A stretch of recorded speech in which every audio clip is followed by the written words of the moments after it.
The Second Amendment. Why did the Founding Fathers include it in our Bill of Rights? What were their personal thoughts?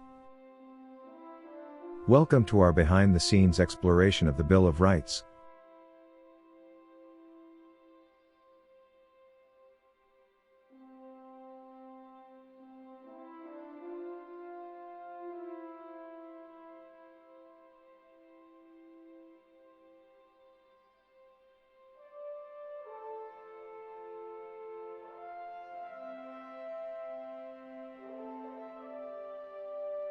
The Second Amendment.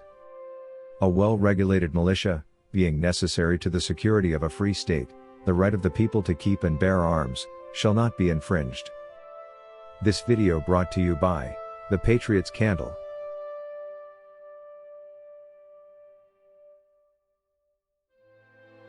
A free people ought not only to be armed, but disciplined, to which end, a uniform and well-digested plan is requisite. George Washington.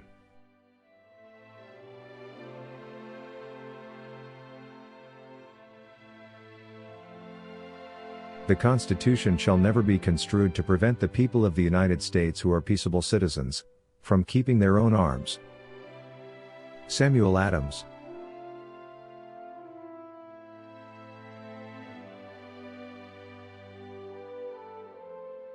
No free man shall ever be debarred the use of arms. Thomas Jefferson.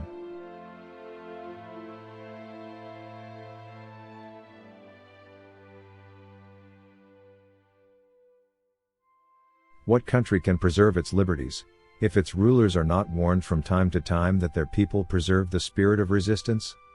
Let them take arms. Thomas Jefferson.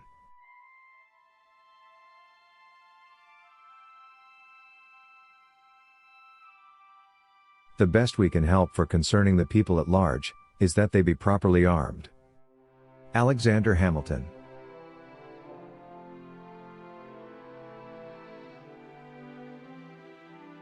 The right of the people to keep and bear arms shall not be infringed, a well-armed and well-regulated militia being the best security of a free country.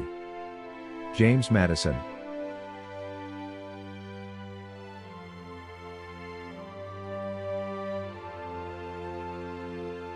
To disarm the people is the best and most effectual way to enslave them.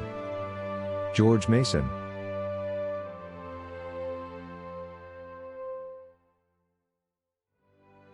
Arms in the hands of citizens may be used at individual discretion for the defense of the country, the overthrow of tyranny, or private self-defense. John Adams.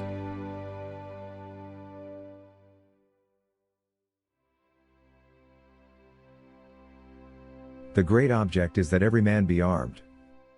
Patrick Henry.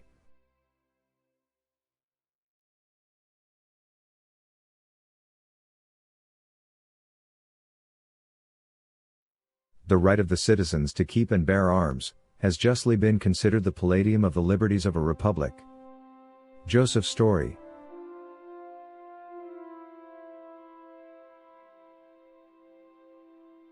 Are we at last brought to such a humiliating and debasing degradation, that we cannot be trusted with arms for our defense?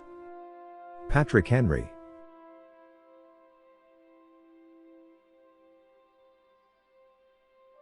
Americans have the right and advantage of being armed, unlike the citizens of other countries, whose governments are afraid to trust the people with arms.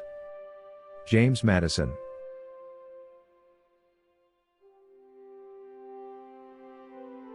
The very atmosphere of firearms anywhere and everywhere restrains evil interference. They deserve a place with all that's good. George Washington.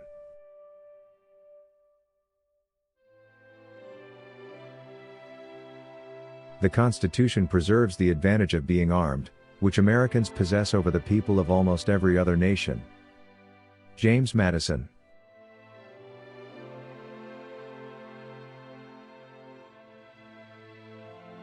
The great object is that every man be armed. Everyone who is able may have a gun. Patrick Henry.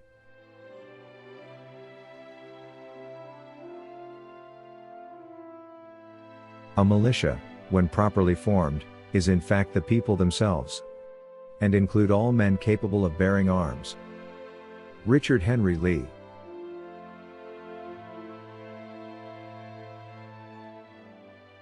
The Constitution of most of our states, and of the United States, assert that all power is inherent in the people, that they may exercise it by themselves, that it is their right and duty to be at all times armed. Thomas Jefferson.